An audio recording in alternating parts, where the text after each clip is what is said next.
नमस्कार, मी मयुरी आणि आपण पाहत आहात 7 स्टार न्यूज। पलूस तालुक्यातील औदुंबर हे ब वर्गातील तीर्थक्षेत्र असल्याने या ठिकाणी पुणे, मुंबईसह महाराष्ट्राबाहेरून येणाऱ्या भाविकांची संख्या मोठी असल्याने या ठिकाणी भाविकांच्या राहण्याची सोय होत आहे। गुरुवारी, पौर्णिमेला तसेच महाशिवरात्री व दत्त जयंतीला मोठी यात्रा भरत असल्याने या ठिकाणी येणाऱ्या भाविकांना व स्थानिक ग्रामस्थांना प्रथमोपचारासाठी व आरोग्य सेवा मिळण्यासाठी पलूस अथवा सांगलीला जावे लागते। वेळेवर आरोग्य सेवा मिळत नसल्याने भाविकांना तसेच स्थानिक रुग्णांना विविध अडचणींना सामोरे जावे लागते।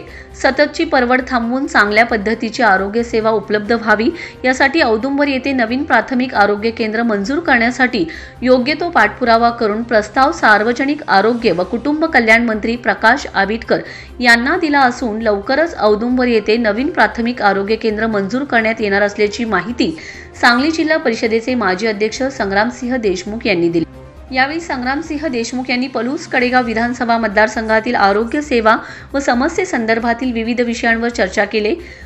राज्याचे मुख्यमंत्री देवेंद्र फडणवीस यांनी शक्तीपीठ महामार्गामध्ये औदुंबरचा उल्लेख केलेला असल्याने ब वर्ग तीर्थक्षेत्र असलेल्या औदुंबर येथे प्राथमिक आरोग्य केंद्राची निर्मिती आवश्यक असल्याचे मंत्री प्रकाश आबिटकर यांच्या निदर्शनास आणून दिले असून मुख्यमंत्री देवेंद्र फडणवीस व उपमुख्यमंत्री एकनाथ शिंदे तसेच उपमुख्यमंत्री अजित पवार यांना माहिती देऊन सदरचा प्रस्ताव मंत्रिमंडळात सादर करून मंजुरी मिळविण्यासाठी सर्वतोपरी प्रयत्न करून औदुंबर येथे नूतन प्राथमिक आरोग्य केंद्र मंजूर करण्याचे काम मार्गी लावू असे आश्वासन मंत्री प्रकाश आबिटकर यांनी दिले असल्याची माहिती सांगली जिल्हा परिषदेचे माजी अध्यक्ष संग्रामसिंह देशमुख यांनी दिले।